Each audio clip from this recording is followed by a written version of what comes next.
C'est un charisme, une stature. Chef d'entreprise respecté, mais pas que pour son statut. Le sourire aux lèvres, elle illumine, ne fait jamais grise mine.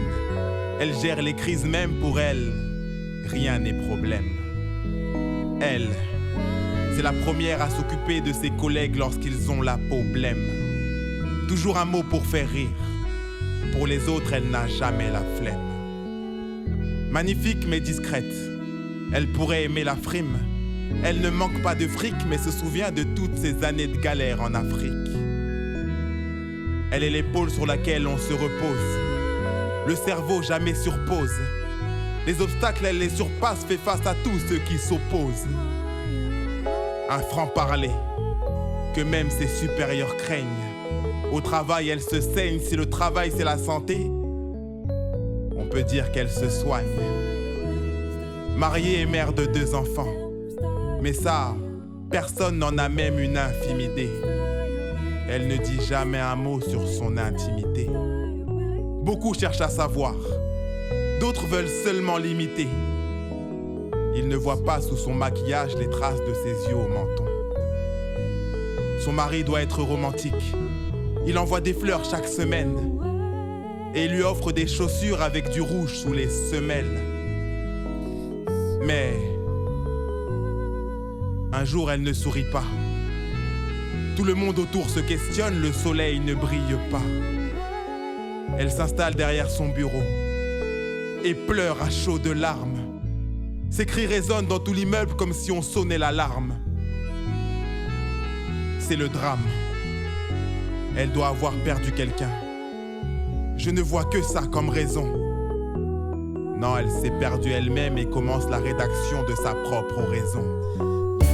Elle confie que son homme la bat depuis de nombreuses saisons. Que la femme qu'elle est au travail est une autre à la maison. Que les fleurs et les cadeaux étaient des demandes d'excuses. Pas envoyées par amour mais uniquement par ruse.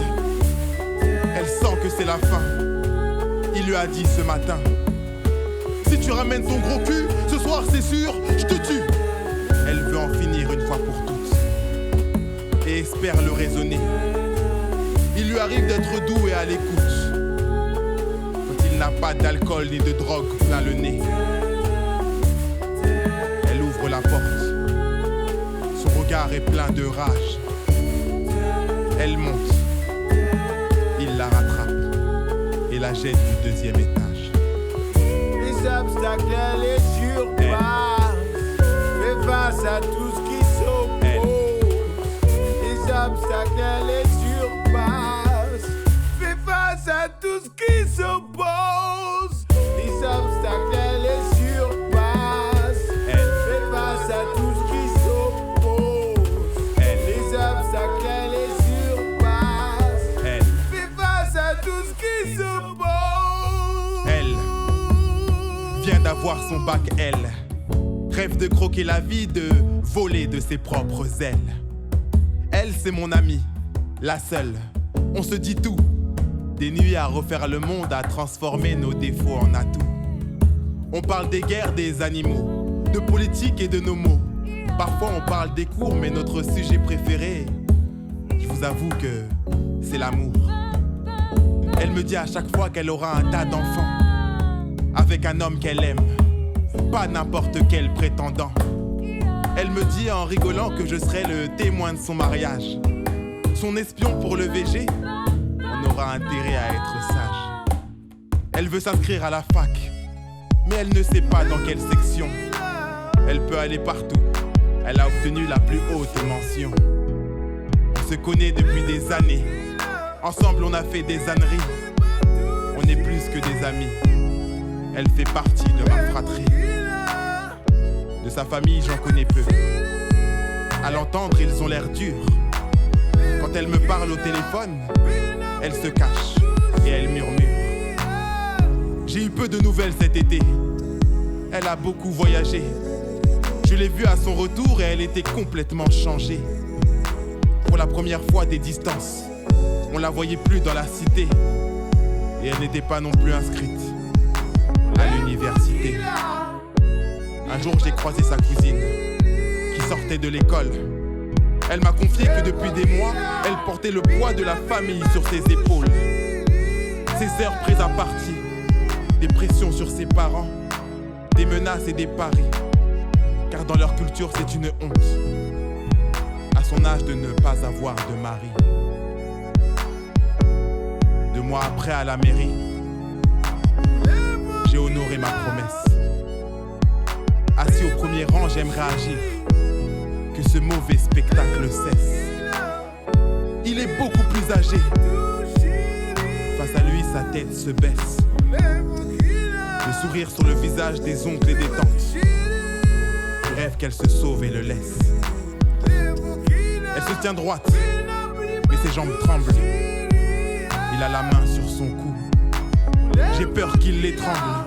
Le maire est face à eux, il ne trouve rien d'étrange. Pourtant c'est clair que face à lui, il y a un monstre et un ange. Je me retourne, mes espoirs tombent, en voyant le sourire du père. Lorsque sa fille répond oui, pour le meilleur et pour le pire.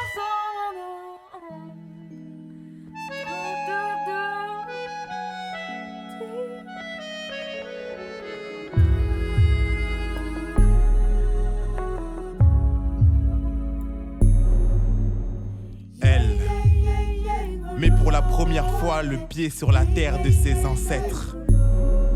Elle a espéré ce voyage au plus profond de son être. Une vague d'émotions l'envahit. Elle découvre enfin son pays. Première étape, se recueillir sur la tombe de son papy. Elle traverse les rivières, les forêts et les bois. Elle voit ces hommes et ces femmes, pauvres, mais dans la joie. Elle se sent ivre de bonheur, ne voit que des bons côtés. Elle offre des cadeaux à tout le monde, peu importe ce que ça peut lui coûter. Elle se sent respectée, écoutée même par les anciens. Apporte de l'aide aux orphelins, aux SDF, aux femmes enceintes. Elle ne comprend pas toutes les craintes qu'avait tout son entourage, qui disait qu'affronter le poids de la tradition nécessiterait du courage. Elle se rend au village dans lequel se trouve sa famille. Une autre ambiance, certains lui parlent, mais surtout pas les filles. Un soir, elle marche seule et s'approche d'une case. Les cris d'une petite fille résonnent dans le village. Elle regarde par la fenêtre et la voit allongée. Des femmes autour d'elle pour la canaliser. Dans un coin, une femme pleure. Ça doit être la maman. Dans une autre, la plus vieille, un couteau à la main. Il est rempli de rouille, on le voit même de loin. La petite crie encore plus fort en voyant l'ustensile. On lui hurle dessus, comment rester insensible. La vieille dame au couteau subitement s'approche d'elle. Elle l'attrape avec poigne. Le temps de cligner des yeux et une marée de sang s'écoule sur le pagne.